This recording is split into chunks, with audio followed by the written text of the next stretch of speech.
Good morning, my name is Eric and today I want to talk about the importance of English in my life and why I like this language. Firstly, English is a language that is spoken in many parts of the world and is used in many areas of work. In my case, it is very important because I want to be a teacher of English, so it is essential for me to master it. I like the English language for the way it is spoken. In my opinion, it is an elegant language as well as being present everywhere. One of the most important historical events in the development of the English language was the Norman Conquest. At the end of this period, the language began to be flexible and declining and became determined by the syntactic order. During this period, the gender, the dual, disappears, and the declension of the pronouns in dative and accusative take unique form.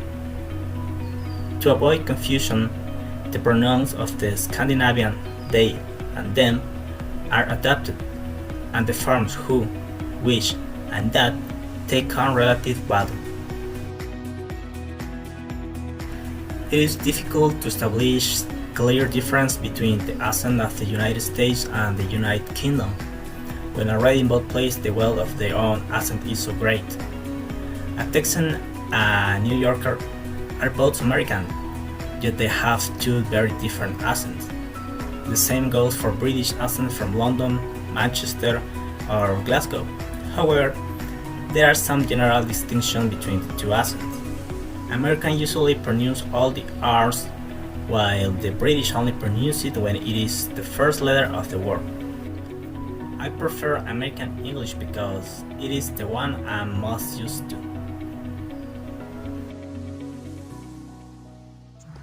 The country that I'm going to talk about right now is located in the Asian continent. The country that I'm talking is Japan.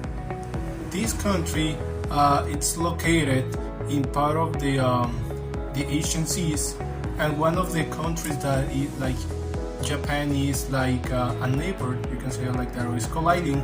It's Russia, North Korea, and South Korea. The flag of Japan is full white with one red spot. It's a red sun.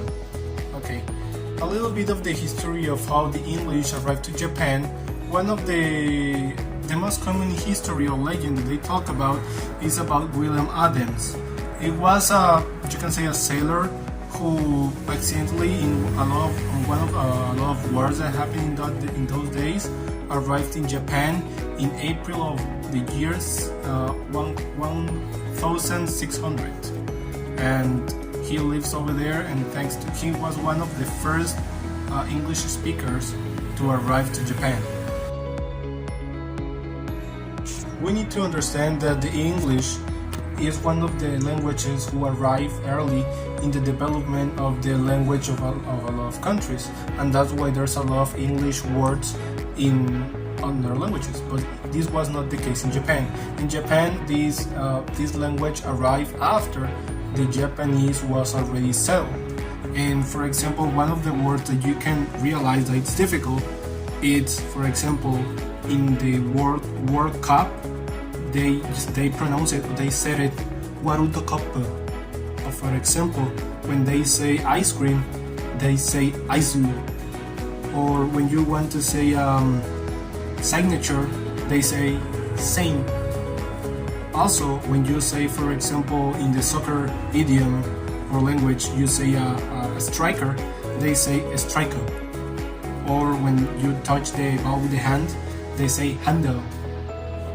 Or in other words, also goalkeeper, they say goalkeeper. I believe that the best way to give a really good impression of the English to your student or your students is make the English easy for them, understandable, and also something that they don't get bored, something that keeps amusing them. For example, something that can entertain them.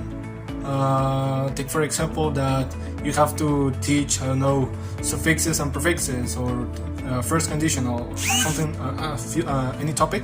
And the thing that you're gonna do is use the things like the students like, to give the examples, to make the activities, to make like the situation or the way that they can understand it better.